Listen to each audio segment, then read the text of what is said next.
Jallianwala Bagh Massacre. Jallianwala, also spelled Jallianwala, also called Massacre of Amritsar, incident on April 13, 1919, in which British troops fired on a large crowd of unarmed Indians in an open space known as the Jallianwala Bagh in Amritsar in the Punjab region of India, killing several hundred people and wounding many hundreds more. It marked a turning point in India's modern history, in that it left a permanent scar on Indo-British relations and was the prelude to Mahatma Gandhi's full commitment to the cause of Indian nationalism and independence from Britain. During World War I, the British government of India enacted a series of repressive emergency powers that were intended to combat subversive activities. By the war's end, expectations were high among the Indian populace that those measures would be eased and that India would be given more political autonomy. The Montagu-Chelmsford Report, presented to the British Parliament in 1918, did in fact recommend limited local self-government. Instead, however, the government of India passed what became known as the Rowlatt Acts in early 1919, which essentially extended the repressive wartime measures. The acts were met by widespread anger and discontent among Indians, notably in the Punjab region. Gandhi in early April called for a one-day general strike throughout the country. In Amritsar, the news that prominent Indian leaders had been arrested and banished from that city sparked violent protests on April 10, in which soldiers fired upon civilians. Buildings were looted and burned, and angry mobs killed several foreign nationals and severely beat a Christian missionary. A force of several dozen troops commanded by Brigadier General Reginald Edward Howard Dyer was given the task of restoring order. Among the measures taken was a ban on public gatherings.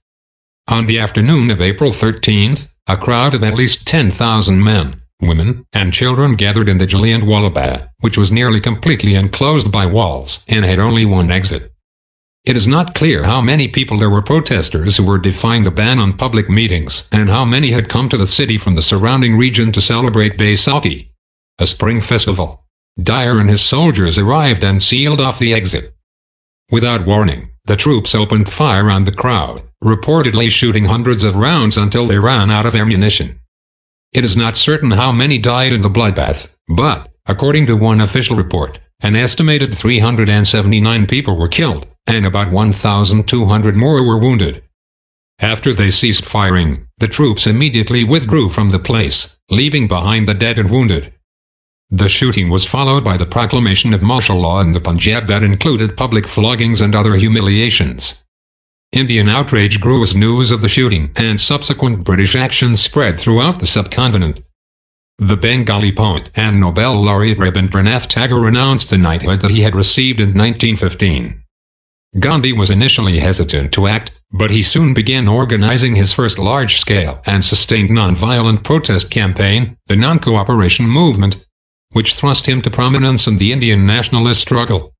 The government of India ordered an investigation of the incident, which in 1920 censured Dyer for his actions and ordered him to resign from the military. Reaction in Britain to the massacre was mixed, however. Many condemned Dyer's actions, including Sir Winston Churchill, then Secretary of War, in a speech to the House of Commons in 1920, but the House of Lords praised Dyer and gave him a sword inscribed with the motto "Saviour of the Punjab." In addition, a large fund was raised by Dyer's sympathizers and presented to him. The Jallianwala Bagh site in Amritsar is now a national monument. Thanks for your kind attention.